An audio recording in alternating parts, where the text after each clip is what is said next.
반갑습니다. 내 가족의 사건처럼 하나하나 최선을 다하는 법무법인 이현입니다. 누구나 법적 문제가 생기면 심적으로나 경제적으로 큰 부담을 갖게 됩니다. 혼자서 해결해 보려 하겠지만 만족스러운 결과를 이끌어내기가 쉽지 않죠. 여러분의 정신적인 고통, 금전적인 어려움을 이해하며 이현의 법률 상담 시스템을 통해 도움을 드리고 있습니다. 의뢰인의 문제는 하나의 사건이 아니라 한 사람의 삶이라는 마음으로 면밀하게 분석하여 해결의 실마리를 찾아드리겠습니다. 자, 그럼 오늘의 주제인 카카오톡 협박에 대하여 함께 알아볼까요? 전화나 문자, 카톡을 통한 협박이 한두 번으로 그치면 고소해서 처벌을 받게 하기는 곤란할 것입니다. 그러나 매일 또는 며칠 간격으로 계속된다면 충분히 고소하여 처벌을 받게 하고 그 결과에 따라 민사소송을 제기해 손해배상을 받을 수도 있습니다. 그리고 당장 시급하게는 접근금지 가처분을 신청하여 협박범이 실제로 위협을 하러 나타나는 것을 방지할 수 있죠. 형법 제238조 1항에서는 협박죄를 3년 이하의 징역, 500만 원 이하의 벌금, 구류 또는 과료에 처할 수 있다고 규정합니다. 카톡 협박죄의 처벌 또한 크게 다르지 않은데요. 정보통신망 이용 촉진 및 정보보호 등에 관한 법률은 다음과 같이 규정합니다. 공포심이나 불안감을 유발하는 부호, 문원, 음량, 화상 또는 영상을 반복적으로 상대방에게 도달하게 한 경우 1년 이하의 징역 또는 1,000만 원 이하의 벌금에 처한다.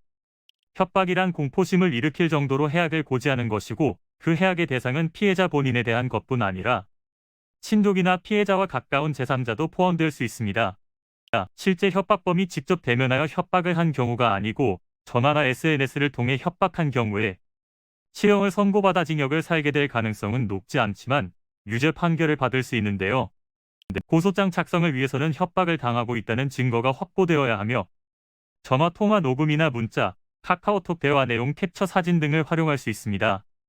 카카오톡 대화 내용은 당사자가 삭제하더라도 3에서 10일 간격으로 회사 측에서 데이터베이스를 업데이트하기까지 서버에 저장본이 남아 있습니다. 따라서 심한 욕설이나 협박 메시지는 얼마든지 소송의 증거물로 채택될 수 있습니다.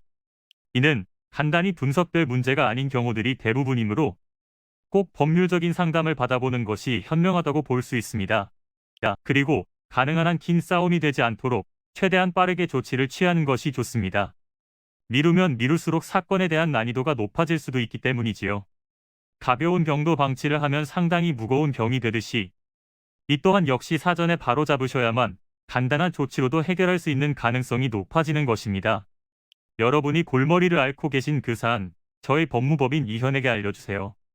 이현의 법률 상담 시스템을 통해 든든한 지원군이 되어드리겠습니다. 간혹 변호사가 아닌 사무장 등과 상담하는 줄로 오해하시는 분들이 계시는데 이는 전혀 아니며 저희 법무법인 이현은 변호사와 1대1로 상담이 이루어진다는 점을 다시 한번 꼭 알려드립니다. 저희는 하나의 분야가 아닌 민사, 형사, 가사뿐만 아니라 비송사건 등 모든 것을 추구하고 있는 종합 로펌입니다. 가장 궁금해하시는 사건의 해결 가능성과 해결의 키포인트, 예상되는 문제점과 해결 방안 등을 총망라하여 종합적인 시각으로 안내해드리고 있습니다. 보다 정확한 상담을 위해 전국, 전 지역 상담 접수를 먼저 실시하오니 해당 화면에 보이는 번호로 먼저 연락을 주시면 친절한 안내를 도와드리도록 하겠습니다. 인터넷으로 법무법인 이현을 검색 후 홈페이지를 살펴보시고 와도 좋습니다. 언제나 의뢰인이 처한 상황을 이해하며 그 입장에서 생각하겠습니다. 저희는 법무법인 이현이었습니다. 감사합니다.